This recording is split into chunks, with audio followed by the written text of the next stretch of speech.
Alright, how's everybody doing today? Back again with another video for you guys and gals.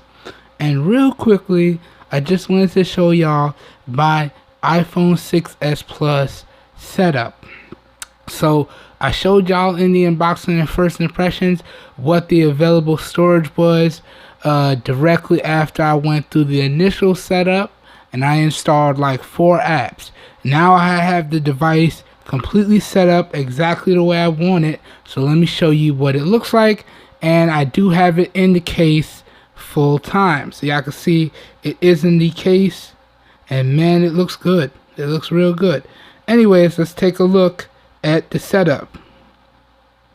Alright, now I do try to do these setup videos doing screen grabs, but the screen recorder from the built-in on the iPhone that comes built in is a little bit messed up recording the audio, so I figured we have to take it back old school and just record it this way. So if you didn't know where the screen recorder was in your iPhone, you swipe up, bring up the notification center, and you can see this screen recording button right here, and it does let you do a direct screen record from the iPhone, and it records the audio and the video on the screen. Now, neat little feature that I found out, it does record the audio from whatever device you have connected. So I had my my Bluetooth headphones connected, and it was pulling the audio directly from the microphones on the Bluetooth headphones. So that was really nice.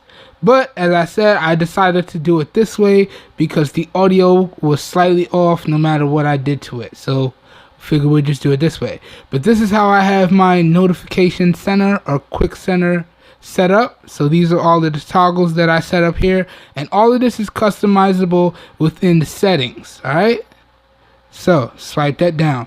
Now if you swipe down from here, this is your notification shade. Okay, so I did have to get used to that. It's been a few days. If I want my quick toggles, I gotta swipe up. If I want my notifications, I gotta swipe down. Still kind of used to the Android way of doing things, where you swipe down, you get your notification shade and your quick toggles if you keep swiping. So that's still a little bit of an adjustment for me. But other than that, this is how I have it laid out. So if I swipe to the left, these are all my quick widgets that I have set up. So we have a screen on widget right there, battery percentage right there, calendar, weather widget, Google Assistant widget, Google Maps widget, so on and so forth. Those are primarily the widgets that I like to use on a daily basis, so that's why I have them set up here. Okay, alright, so that's what I have set up on my leftmost home screen on my iOS device. Now these are my folders, and when it comes to my folders, I primarily tried to keep the same folder setup as with my Android device, so it's actually very similar. So social media folder, so you can see that there, so on and so forth. Okay, most used apps right here, most used apps are productivity right here. So I tried to make it almost exactly the same. Now if you notice, there's a big difference, primarily for my iPhone, because this has my primary SIM in it, and for my primary SIM I try to have it mostly geared towards phone calls, text messages, and a little bit of content creation. And being as that this iPhone doesn't have expandable storage, I figured I just want to put on the apps that I definitely use on a daily basis. So if you look through some of this, you can see certain apps are missing. So if we go to the Google folder here, and we go to the Google folder here, y'all can see it's not exactly the same, but it's very similar. I try to make it extremely similar on both.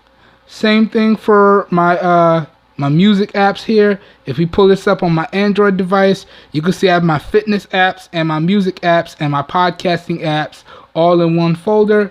Whereas on my iOS device, I just have the primary music apps that I use on a daily basis. Alright, we're trying to cut down on that space because we're not trying to use up a whole bunch of space on the iOS device. So that's why I have that set up like that. Okay. Other than that, this is all pretty much self-explanatory. So again, shopping apps here, shopping apps right there, pretty much the same app for app. Okay, important apps, same thing. Important apps over here, same thing. All right, y'all know what I'm saying. TV and media apps, same thing. TV and media apps, almost exactly the same setup. And you can see down here, got our phone dialer. In here, the video calling app is built into the phone dialer, but on iOS, you do have the phone dialer and you have the independent FaceTime app. So I put those two together. I'm really interested to test out FaceTime. I might have to reach out to some of my friends with iOS devices so I could test it out and see what it's really like. See if it's everything that's cracked up to be. So we're really going to test that out. And when I do my full review of the the iPhone 6s Plus, I'll let you know how I feel about FaceTime and all that good stuff. But then again, my messenger apps here, so how I communicate with my family, my friends, all that, all of this is the same. Okay, it just looks slightly different because it's a different OS now. Alright, so y'all get the idea. Browsers. Now here, I just pretty much left the stock browser and threw on the Google Chrome. Here, I pretty much use these browsers for a bunch of different things, but as I said, we're going to try and keep it clean and simple on the iOS device, so I didn't load up these other two browsers. Alright, and then last but certainly not least, we have the camera and gallery apps, and then over here, same thing, camera and gallery apps.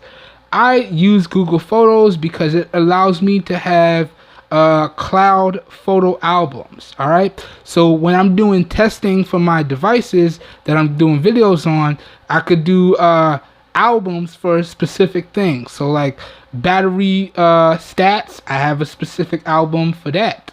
You know what I'm saying? Benchmarks, I have a specific album for that. So that's one of the main reasons why I like to use Google Photos, and that's why I put it on almost all of my apps there, as y'all can see. But overall, this is the full setup right here. And it's been what? It's been like, what's the date today? It's been about 4 days. So 4 days, this did actually take me a few days to set up because it's a big adjustment coming from an Android device going over to an iOS device. Honestly, y'all, I've never had this happen when I use technology, but I actually got a headache because my muscle memory from the Android device, it was pushing me into the wrong spots in the iOS device. So I actually got a headache because, you know, my hand was like, nah, we supposed to do this, and you would do that on the Apple device, and it gives me not what I wanted. So I'm like, oh gosh, oh yeah, we gotta relearn this.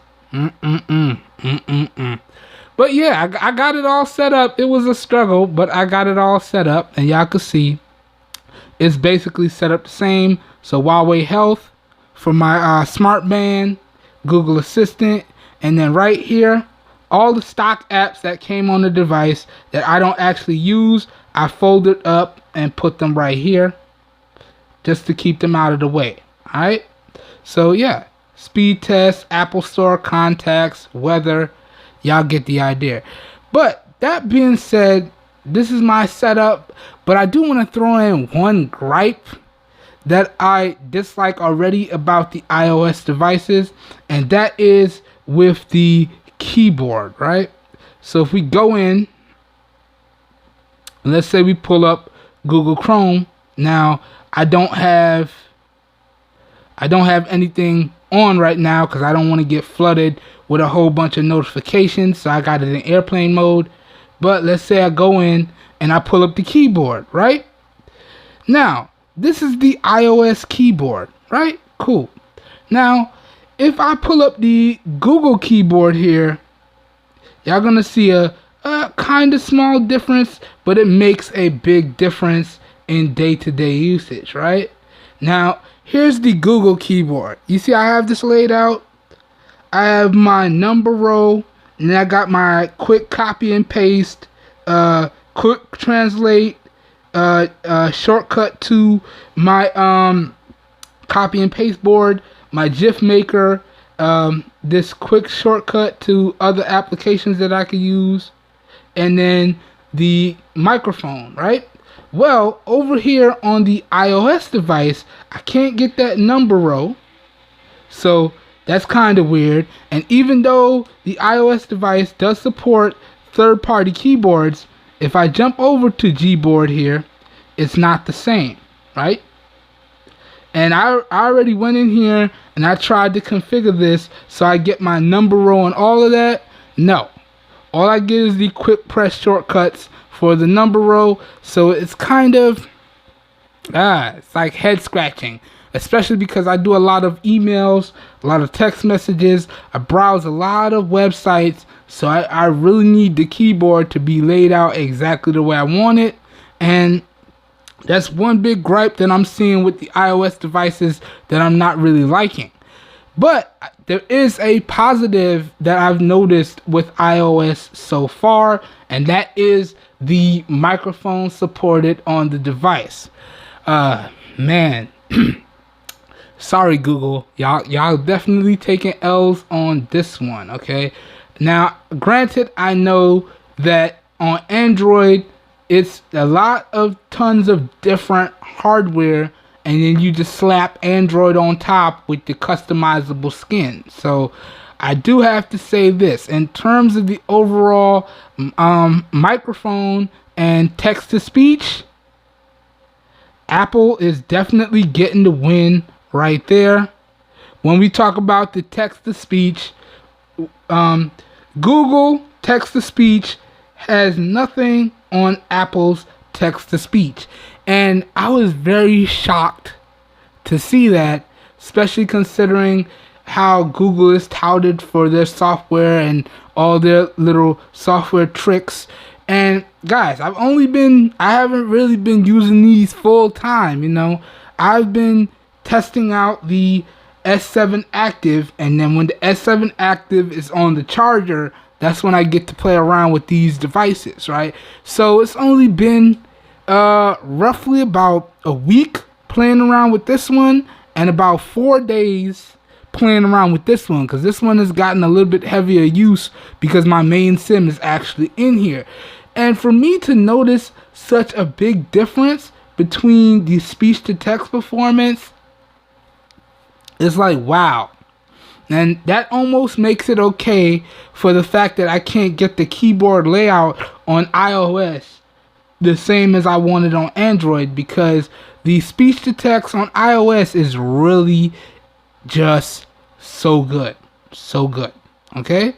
I have a lot of speech-to-text mistakes on Android. I'm not getting as many on iOS. So I did want to point that out. So that is one negative thing that I don't like about the keyboard, but also one positive thing that I do like about the keyboard and the microphones on the iOS device or iPhone 6s Plus.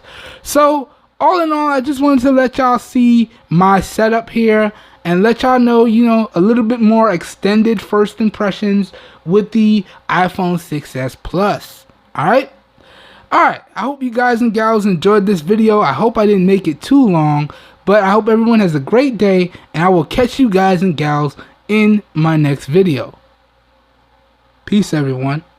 Oh, this whole video was recorded using the rear-facing 12 megapixel camera on the S7 Active in 720p at 30 frames per second, and all the audio you guys and gals are hearing today is being recorded using the Comica V30 Lite shotgun style microphone, and I am recording this video here today in pro mode. So let me know what y'all think about the overall video quality and audio quality down below in the comments. As always, your feedback is greatly appreciated.